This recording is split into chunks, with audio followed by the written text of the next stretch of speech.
Përshëndetje të gjithëve, do t'ju falenderoj nga ana forumit të gjithë që jeni pjesëmarrës sot. Gjithashtu do të falenderojmë dhe ata që sot nuk janë këtu, por kanë qenë çdo aktivitet tonin dhe gjithmonë me ne. Por jo vetëm do të falenderoj dhe ata që kanë qenë forumin ton dhe sot nuk janë më. Sepse dhe ata kanë dhënë shumë kontribut dhe pse sot nuk janë për 1001 arsye, ne duhet jemi mirënjohës të gjithëve që kanë qenë me ne.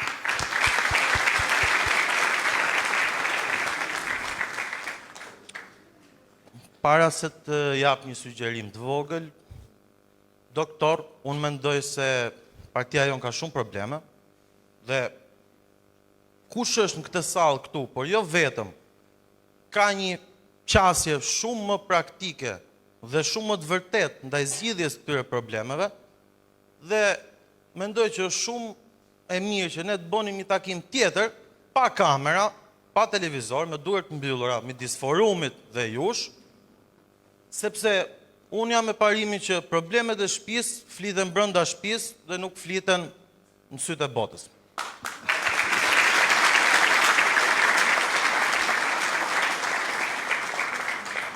Gjithsesi, po prek një problem që është shumë evident dhe e shikojnë gjithë shqiptarët dhe jo vetëm ne, dhe po jap një sugjerim timin që ndoshta mund t'ju pëlqejë ose jo. Atëherë, ne çdo të hënë bëjmë këto foltoret para kryeministrisë, që themi drejtën, pjesëmarrja nuk është shumë e kënaqshme. Tani, problemi këtu nuk është te mos pasja mundësisë ose pasja e frikës, siç thon dikush që nuk vinë njerëzit. Problemi është që njerëzit nuk duan të vinë të hënave, sepse kur bëjmë ne protesta kombëtare, sheshin bushët plot. Kështu që problemi që ndron ke foltorja të hënës, që nuk ka pjesëmarrje. Tani, mendimi im, por besoj jo vetëm i imi, është që shumë nga ata folës që dalin aty, nuk janë të denjë për të na përfaqësuar. Sepse, në moment që dikush merr atë foltore, nuk përfaqëson më veten e tij, por përfaqëson të gjithë demokratët. Ku përfshihemi sigurisht dhe ne antarët e forumit. Dhe me pasjen e folësve që nuk janë denjë dhe nuk e di kush i zgjedh, po personi ose personat që i zgjedhin disa nga ata folës që dalin aty, po bëjnë faj ndaj nesh, jo thjesht gabim. Sepse të dalin aty njerëz që flasin kuturu, disa kanë qenë dhe tap, që u merret goja kur flasin, na dëmton të gjithëve.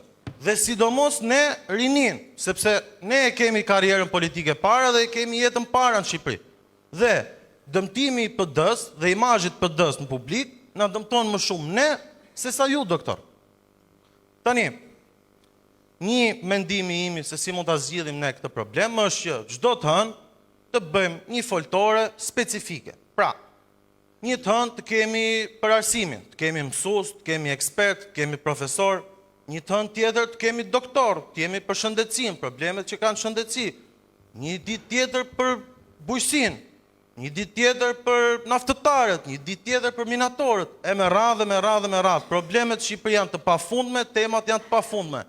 Të jemi specifik, çdo të hënë t'i drejtohemi një problemi, të kemi ekspert të vërtet dhe që njerëzit kur ta ndezin televizorin të hënë dhe të na shikojnë, të dëgjojnë me vëmendje ato që thonë ekspertët dhe ato që thoni ju, doktor, dhe të mos shikojnë ca fytyra që i bën për të qeshur, që dhe ne kur rrim aty na bën për të qeshur dhe ulim kokat. Kështu që shpresoj që të kemi një qasje ndryshe nga të hënave dhe të bëjmë një protezë, një foltore konstruktive për vendin, që jo vetëm të bërtasim Rama Duro dhe qeveria krimit të drogës, por të themi që problemi është ky, zgjidhja jonë do jetë kështu. Për çdo problem që prek shoqërinë shqiptare. Kaq kisha, nuk duhet ju marr më kohë, shumë faleminderit.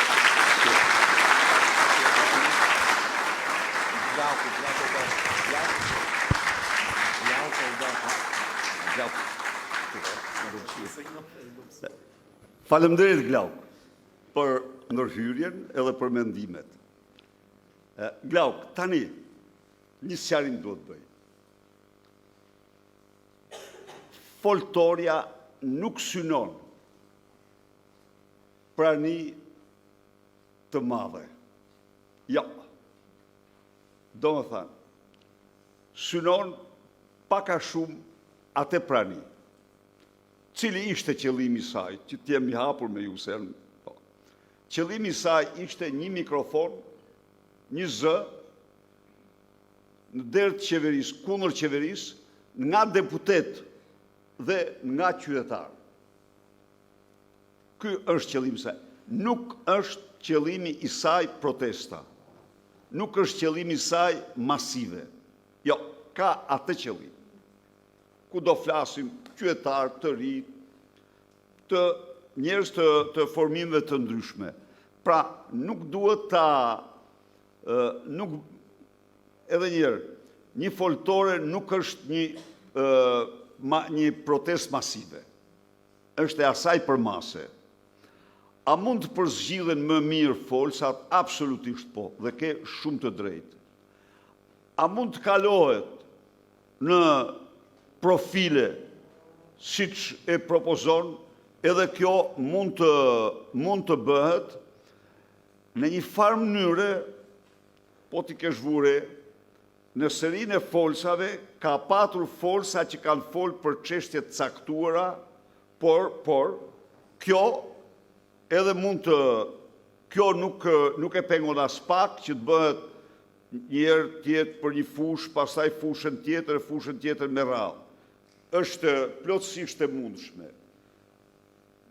Besoj se këto ishin paka shumë çështjet që shtrove. Përzgjedhja, tani ata që i përzgjedhin, doan duke pyetur, nuk është se e bën, ata janë ndër organizatorët e saj, por pyesin, marrin mendime tek ju, marrin mendime tek forcat, tek organizata e grua, me fjalë, nuk janë se nxjerrin nga xhepi ata emra, dhe, po më falë, ka një porosi, mundësisht përfaqësues të kauzave të veçanta, të grupeve të interesit. Ndonjëherë, edhe qytetarëve të thjeshtë, të cilët shprehen natyrisht në mënyrë më të thjeshtë dhe një përzgjedhje më mirë mund të bëhet. Mirë. Pa tjetër, me kënaqësi të madhe, takim edhe me kamera dhe pa kamera me shumë kënaqësi. Pa tjetër.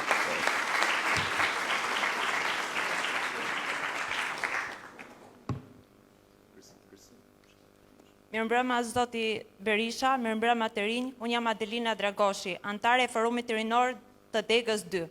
Së pari ju falenderoj për praninë dhe për mundësinë që na jepni neve të rinjve të flasim hapur, dhe se zëri ynë të dëgjohet. Pyetja ime lidhet me drejtsinë. Sot drejtësia është thellësisht e politizuar. Çfarë mekanizmash do të përdoret kur Partia Demokratike të vinë në pushtet për të garantuar një drejtësi të pavarur? Faleminderit.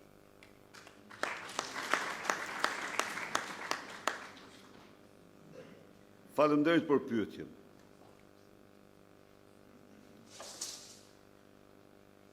Unë ju garantoj ju se çelësi kryesor për një drejtësi të pavarur, për një luftë me zero tolerancë ndaj krimit, për një luftë me zero tolerancë ndaj korrupsionit, qëndron në zbatimin e ligjit. Por unë, me qenë se bërë një pyetje konkrete, do ta ilustroj me një shembull konkret. Në vitin 2011, siç e dini, socialistët organizuan një protestë të dhunshme. Dhe ajo është protesta më e dhunshme në histori. E organizuar, ku Edi Rama kërkonte të mirët e pushtetin, ishte përgatitur dhe me një fjalim që do mante nga balkoni i kryeministrisë e me radhë. në atë skenar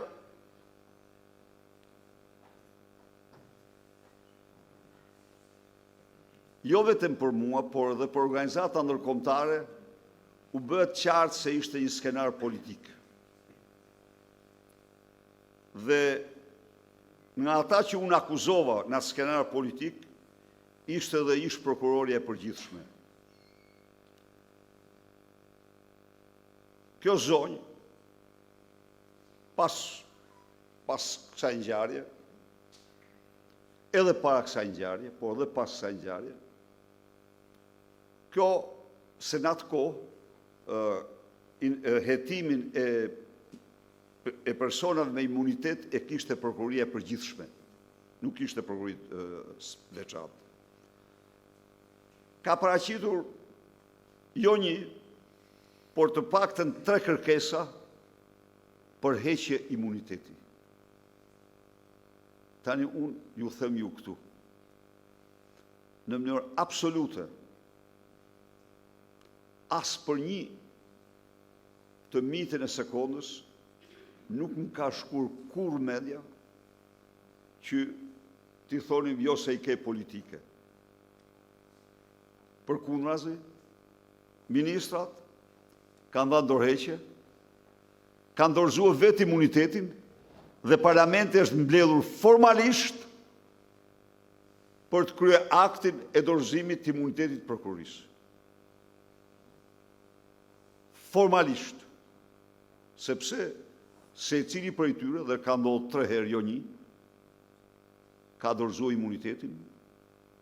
Madje ai është sot në burg, Ilir Meta më ka ardhur në zyre, ishte zëvendës kryeministër, dhe i montoi Shiritin, i montoi Edi Rama me Filip Çakullin, çka u provua u gjet krejtësisht montim një frazë ku flitej për 700.000 euro, ku në fakt ishte se sipërmarrësi i thoshte atij që unë kam humbur 700.000 euro që nga dita e vendimit gjykatës gjerësot që ti nuk zbaton vendimin e gjykatës, dhe këtë Edi Rama e mori dhe përdori, gjeti dhe fjalën shfet edhe futi aty, si përfundim, por cila, sa po e publikuar, ky 3 ditë mrapa, pa fol fare prokuroria, më ka ardhur në zyre dhe më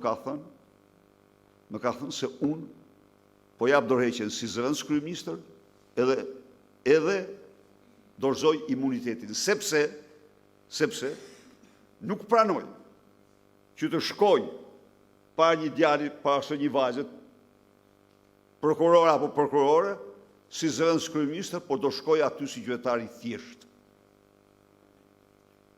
Kjo që ndodh sot është jashtë çdo imagjinate. Pra, dhe kush ishte njeriu që kishte kërkuar? Njeriu që i kisha thënë çdo fjalë se e meritonte për qëndrimin që mbajti, ishte e përzierë në atë rast. Por tjetër është pavarësia e drejtësisë. Tjetër është detyrimi për të pranuar vendimin e saj qoftë dhe i gabuar. Kjo është që kur është ndarë shteti, kështu është ajo. Ata shkuan të gjithë para drejtësisë. Ndaj dhe nuk mund të ketë kur përpjekje për diktuar, mund të japin shembull tjetër, që është shumë tregues. Në atë sistem, po nga Edi Rama, është e fortë shumë.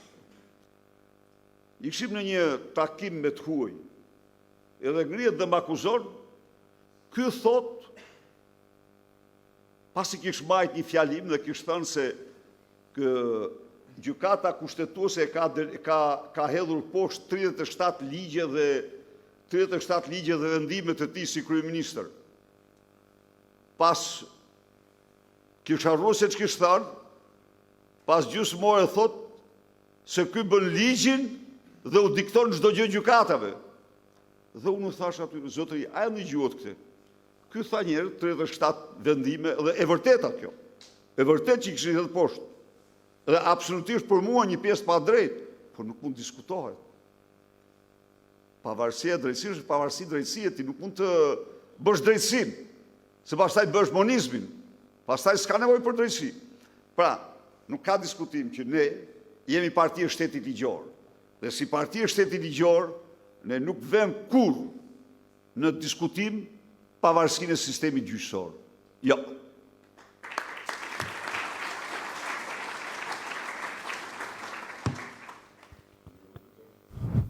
Mirëmbrëma doktor, mirëmbrëma Besi dhe Fationi, mirëmbrëma gjithë miq e kolegë të Forumit Rinor të Partisë Demokratike. Unë jam Shoqëri Mirtollarik, drejtuesi FRPD Durrës.